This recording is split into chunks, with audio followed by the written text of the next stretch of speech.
அதை வச்சுக்கிட்டு திருப்பி அதே பேரறிஞர் அண்ணா அதே ஐயா எம்ஜிஆர் இவர்களை கூட்டிகிட்டு வந்தா சரி. எம்ஜிஆர் கேட்குற இந்த நாட்டில் கல்வி மருத்துவம் தனியார் மயமானதுக்கு காரணம் யார்? யாராவது சொல்லுங்க.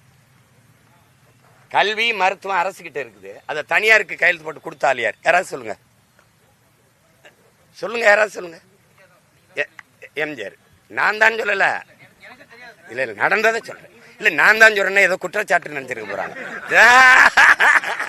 அப்படி அப்படி அப்படி சொல்லக்கூடாது, அப்படி சொல்லக்கூடாது. இருங்க, இந்த தமிழ் பயிற்று மொழியாகவும் ஆங்கிலம் பாடமொழியாகவும் இருக்கு. தமிழ் பயிற்று மொழி, ஆங்கிலம் பாடமொழி, இது ஏற்புடையது. ஆங்கிலம் பயிற்று மொழி தமிழ் பாடமொழியா மாறினது எப்போ? எப்போன்னு சொல்லுங்க. ஆங்கிலம் பயிற்று மொழி, தமிழ் பாடமொழி. திருப்பி இந்தி எல்லாம் பாடமொழி, தமிழ் விருப்பமொழி. விருப்பமொழின்னு எந்த தமிழன்னு விரும்பல. இந்த நிலைக்கு தள்ளினது யாரு? முல்லை பெரியாற்று அணையை பாதுகாக்கிற உரிமை தமிழ்நாட்டுக்கு இருந்தது. கையெழுத்து போட்டு கேரளாவுக்கு தாரை வார்த்து கொடுத்த புரட்சி தலைவர் யாரு? பெருமகன் யாரு? நாங்க போட்டுறோம். காரணம், என் தலைவனை பெத்த மகன் போல நேசிச்சு ஈழ விடுதலை போராட்டத்தில் அவர் பங்களிப்பை நாங்க மறுக்கல. ஆனால் இந்த இடத்துல இதையெல்லாம் மறக்க முடியாது. உங்களுக்கு விளங்குதா? அது மாதிரி பேரறிஞர் அண்ணா அவர்களை நாங்க ஏன் தொடாம இருக்கோம்னா, அவர் போராடி 47 கட்சி ஆரம்பிச்சு 67 இப்போ ஆட்சி 49 ஆரம்பிச்சு 67 1.5 ஆண்டுகள் தான் இருக்கிறது. ஒருவேளை அவர் 5 ஆண்டுகள் ஆட்சியை முழுமையா பண்ணியிருந்தா நல்ல ஆட்சி கொடுத்து நிறைவு செஞ்சு தொடங்கியிருக்கலாம். ஒரு கெடுவாய்ப்பா அவர் 1.5 ஆண்டுகளை இறந்துறாரு. அவருடைய ஆட்சியில குறை சொல்ல முடியாது. அவருடைய ஆட்சியிலே ஒரே ஒருத்தர் மேல ஊழல் குற்றச்சாட்டு வருது.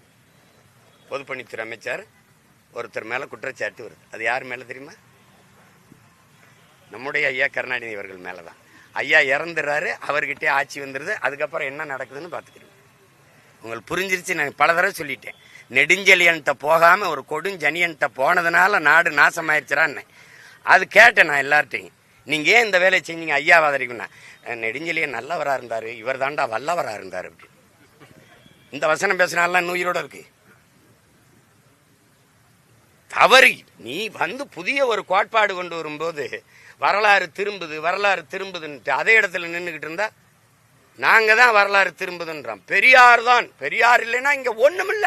உங்களுக்கு பெரியாரால ஒண்ணும் இல்ல. எங்களுக்கு எல்லாமே பெரியார். உங்களுக்கு எங்கள் முன்னவர்கள் எல்லாருமே எங்களுக்கு பெரியார். எப்படி? இதுல யாரு இப்ப வணக்கம் போட்டான்ல, இவன் என் இனத்தின் மாபெரும் பெரியார். எப்படி? மாபெரும் பெரியார். அயோத்திதாசர் பெரியார், MC ராஜா பெரியார் இருக்குல்ல. சிங்கார வேளரிசி, சிங்கார வேளரை தாண்டியா ரொம்ப ஒரு தாள் சோரட்டி வெட்டி கொண்டு போட்டுக்கிட்டு இருந்தாங்க. இப்ப நான் வந்த பிறகு 6 தாள் கருத்தரங்குகள் என்ன, கவி அரங்குகள் என்ன, பெரியார உயிர் போட வச்சுக்கிறதே நான் தான்ப்ப. அவன்னா கத்துறாப்ல. எங்க அண்ணன் ஜெயக்குமார் எல்லாம் பேசுறாரு பெரியார்ல. பார்ப்பன எதிர்ப்பு, பிராமண பெண்ணையே தலைமையேற்று இருந்தீங்க நீங்க. அப்ப எங்க போச்சு? பெரியாரோட எந்த கொள்கையை ஏற்கிறாரு எங்க அண்ணன் ஜெயக்குமார்? சாதி ஒழிப்பா, சமூக நீதியா, அதெல்லாம் இருக்கா? பெண்ணிய உரிமையா? எப்படி? என்ஜாய்மெண்ட் வித்தவுட் ரெஸ்பான்சிபிலிட்டி, அதையா? எதை ஏற்கிறீங்க? தமிழருக்கு நேர் எதிரி. அதை எப்படி தன்மானமிக்க ஒரு தமிழன் ஏற்பான்? தமிழை சனியன் விட்டு ஒழியுங்கன்னு சொல்றவர் தான் சனியன் தமிழனுக்கு. முதல்ல அதை ஒழிக்கணும்ல. எதையாவது சொல்றது எல்லாரும் சொல்ற மாதிரி ஒருத்தர்லாம் மேடையில பயங்கரமா பேசுறாப்புல. பெரியாரோட ஒரு எவனும் பிடுங்க முடியாது அப்படின்னு. ஏன்னா நாங்களே பிடிங்கிறோம்ன்றப்பல அவரு. இதெல்லாம் ஒரு பேச்சு, இதெல்லாம் ஒரு இது. பிளே ஸ்டோர் மற்றும் ஆப் ஸ்டோரில் இருந்து பாலிமர் செயலியை QR கோடு மூலம் பதிவிறக்கம் செய்யுங்கள். செய்திகளை உடனுக்குடன் பெறுங்கள்.